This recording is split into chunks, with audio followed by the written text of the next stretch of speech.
Hello students, welcome back to all of you. हम लोगों ने पिछले लेक्चर तक डिफरेंशिएशन को और मैक्सिमा मिनिमा को डिस्कस कर लिया था। उसका मैंने आपको एक एग्जांपल भी बता दिया था कि मैक्सिमा मिनिमा क्या होता है।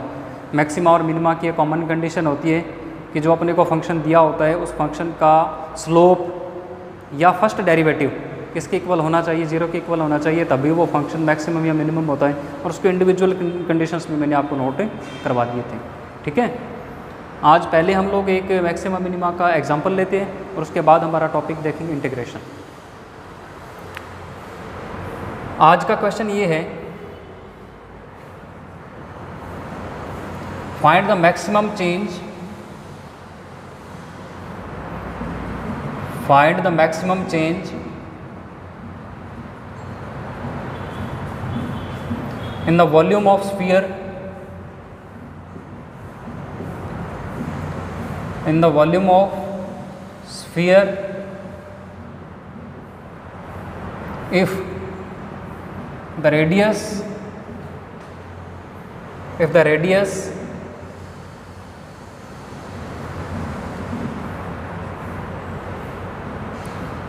is changed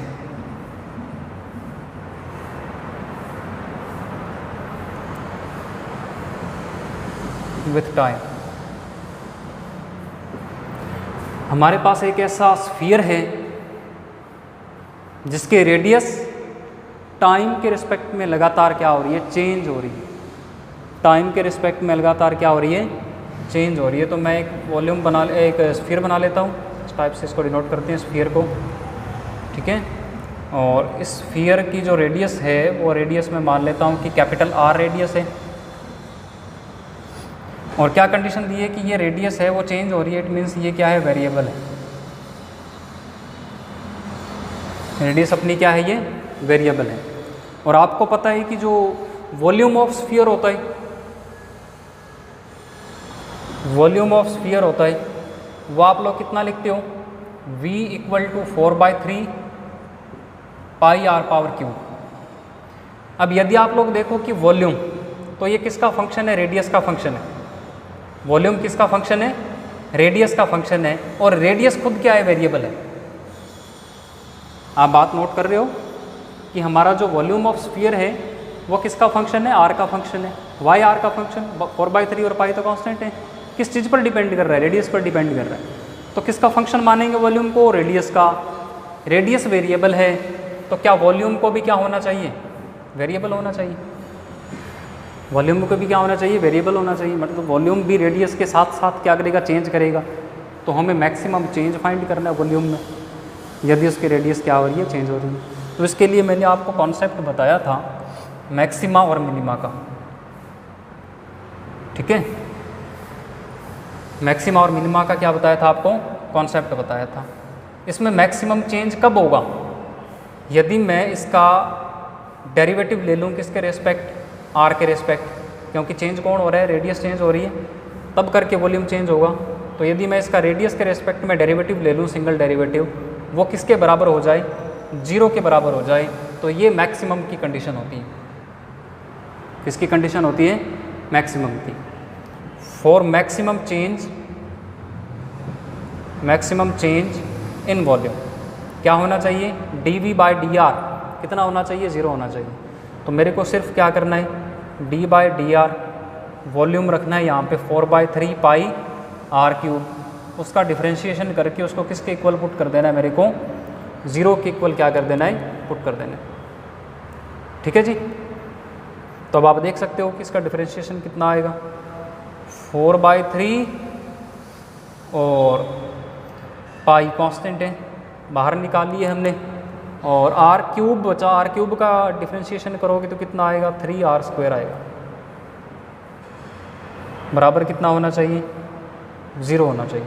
ठीक है, 3 से 3 क्या हुआ, कैंसिल, 4πR² कितना आना चाहिए, 0। कितना आना चाहिए, 0। और यहाँ से आप किसकी वैल्यू निकाल सकते हो, R की वैल्यू निकाली हमने 0। तो ये प्रैक्टिकल सी बात है। क्या है ये प्रैक्टिकल सी बात है कि मैक्सिमम चेंज कब हो सकता है, जब उसकी रेडियस क्या हो जाएगी, 0 हो जाएगी। तो हमारा जो स्फीयर है वो स्फीयर ही ख़त्म हो जाएगा, वो स्फीयर नहीं रहेगा, वो एक पॉइंट में कन्वर्ट हो जाएगा। और पॉइंट का जो वॉल्यूम होता है वो नेग्लिजिबल होता है, अप्रॉक्सीमेटली कितना होता है, 0 होता है। तो आप देख सकते हो, फॉर एग्जांपल मान लो कि मेरे पास एक इस प्रकार से स्फीयर है और 5 मीटर रेडियस का स्फीयर है, बहुत बड़ा स्फीयर है 5 मीटर रेडियस का। अब इसका 5 मीटर रेडियस है तो वॉल्यूम भी बहुत ही बड़ा होगा, और वॉल्यूम में मैक्सिमम चेंज करना है अपने को। तो मैं क्या करता हूँ, इसकी रेडियस को घटा के बिल्कुल 0 कर देता हूँ। तो क्या ये वॉल्यूम इस पॉइंट में कन्वर्ट हो जाएगा, ये स्फीयर इस पॉइंट में कन्वर्ट हो जाएगा, और इस पॉइंट का जो वॉल्यूम है वो कितना है, 0 है। तो बताओ कि इन दोनों कंडीशन के अंदर मैक्सिमम चेंज वॉल्यूम के अंदर हुआ या नहीं हुआ। यहाँ पर वॉल्यूम हमारा मैक्सिमम था, बहुत ज़्यादा था, V मैक्सिमम था यहाँ पे, यहाँ वॉल्यूम कितना हो गया, 0 हो गया, मैक्सिमम चेंज हो गया। तो सिंपल सी बात ये आपको ध्यान रखनी है कि किसी भी स्फीयर के वॉल्यूम का जो मैक्सिमम चेंज है वो कब हो सकता है, जब उसकी रेडियस कितनी हो, 0 होगी। ठीक है ना बात, इसको आप लोग नोट कर लो।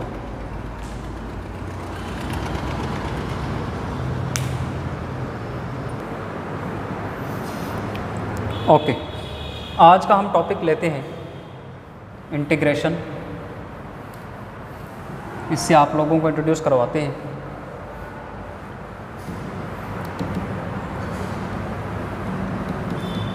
पिछले वीडियो लेक्चर में मैंने आपको बताया था डिफरेंशिएशन बारे में कि डिफरेंशिएशन क्या होता है। बिल्कुल छोटे से एक इंस्टेंट के लिए यदि हम फिजिकल क्वांटिटी का दूसरी फिजिकल क्वांटिटी के रिस्पेक्ट चेंज को चेक करें तो वो डिफरेंशिएशन होता है। सिंपल लैंग्वेज में मैंने आपको बताया था कि यदि आप बड़े से छोटा करना चाहते हो तो आप क्या करते हो, डिफरेंशिएशन को ऑपरेट करते हो। लेकिन इसका अपोजिट यदि हम लोग कर दें, किसी क्वांटिटी का छोटा सा चेंज अपन लोगों को मालूम है कि इतने से इंस्टेंट के लिए ये वाली पर्टिकुलर क्वांटिटी इतनी चेंज हो रही है, ठीक है, और हम उसको लार्ज करना चाहते हैं, बड़ा चेंज देखना चाहते हैं, तो हम लोग किसको ऑपरेट करते हैं, इंटीग्रेशन को ऑपरेट करते हैं। ठीक है वो बात। तो सिंपल सी बात है कि जो इंटीग्रेशन है वो इंटीग्रेशन क्या है, integration is the opposite operator of the differentiation. ठीक है, क्या मैं इसकी डेफिनेशन ये लिख सकता हूँ, it is a opposite,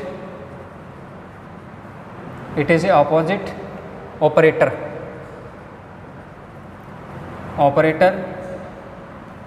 of the differentiation, it is a opposite operator of the differentiation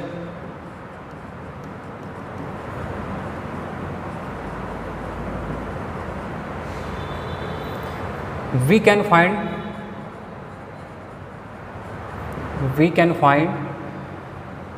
the large change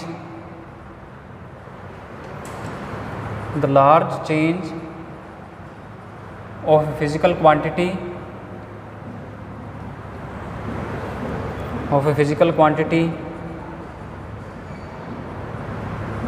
with the help of integration। ठीक है भाई, सिंपल सी बात है। डिफरेंशिएशन लार्ज चेंज से छोटा चेंज फाइंड करता है, और इंटीग्रेशन क्या करता है, छोटे चेंज से लार्ज चेंज क्या करता है, फाइंड करता है। इसीलिए मैंने क्या लिखा है, it is the opposite operator of the differentiation. ये इसका बेसिक डेफिनेशन, इसको आप लोग नोट कर लें।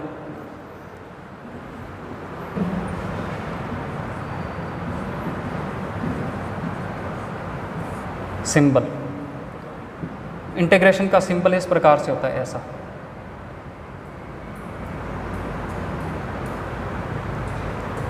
ठीक है, ये इस इंटीग्रेशन का सिंबल है, और इसका मतलब क्या होता है, open integration,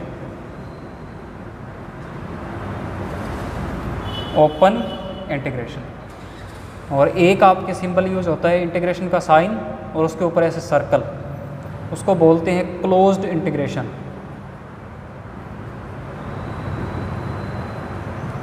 closed integration complete 11th के सिलेबस में आपका ये चलेगा, ओपन इंटीग्रेशन। ये 12th क्लास में इसका एप्लीकेशन है, वो आपको तब बताया जाएगा, अभी आप इसमें कंफ्यूज हो जाओगे। ठीक है बात, ओपन इंटीग्रेशन ऑफ और क्लोज्ड इंटीग्रेशन, इनको आप लोग नोट कर लें with sign.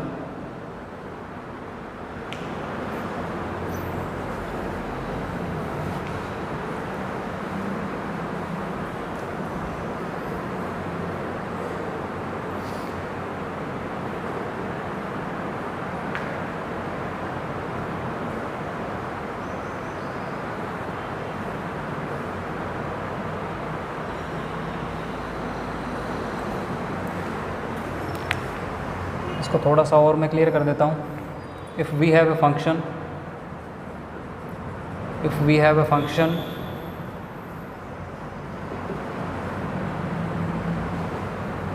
f(x), then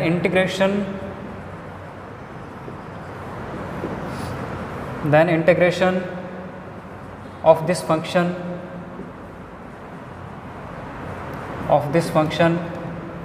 with respect to x is represented by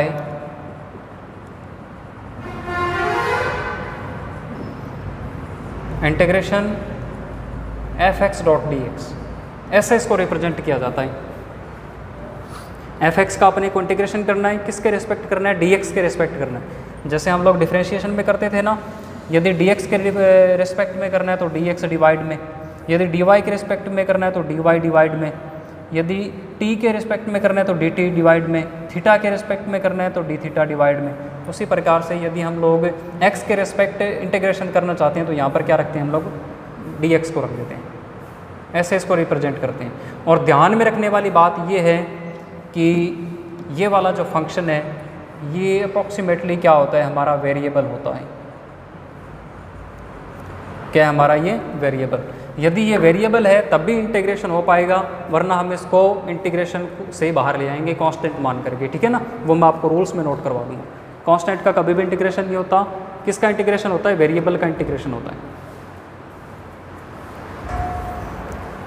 इसको नोट कर लिया आप.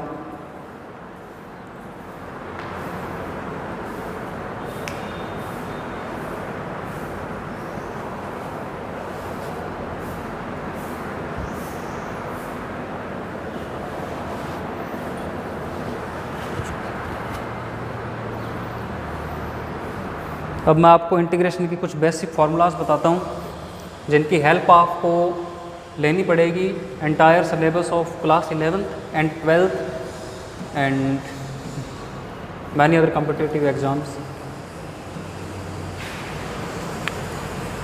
Formulas of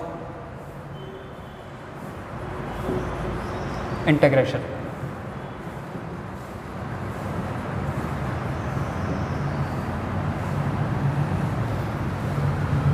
first number formula, important formula, यदि इंटीग्रेशन करना हो x पावर n का x के रेस्पेक्ट में, ऐसा हो यदि, तो इसका फार्मूला होता है x power n plus 1 divide n plus 1. ये इसका फार्मूला होता है. ठीक है जी. उसी प्रकार से सेकंड नंबर, यदि आपको इंटीग्रेशन करना हो साइन x का dx के रेस्पेक्ट में, तो उसकी वैल्यू होती है कितनी, minus cos of x. Third number formula, यदि आपको इंटीग्रेशन करना है कॉस x का विथ रेस्पेक्ट टू x, तो आप लिखते हो plus sign of x. Differentiation का अपोजिट होता है ये. उसी प्रकार से यदि आप 4 नंबर फार्मूला, जैसा कि ये मैंने आपको यहाँ बताया, यदि हमारा फंक्शन वेरिएबल नहीं है, कांस्टेंट है, c इसका करना है विथ रेस्पेक्ट टू x, तो हम लोग क्या करेंगे, c का इंटीग्रेशन नहीं होगा, c को बाहर निकाल लेंगे और x को इंटीग्रेशन के अंदर रख लेंगे. और x का इंटीग्रेशन आपको पता है कितना होता है, dx का इंटीग्रेशन होता है x. dx का इंटीग्रेशन कितना होता है, x होता है. Here c is a constant.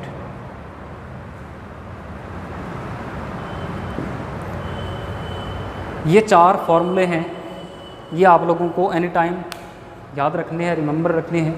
बहुत बार इनका यूज़ होगा सिलेबस के अंदर.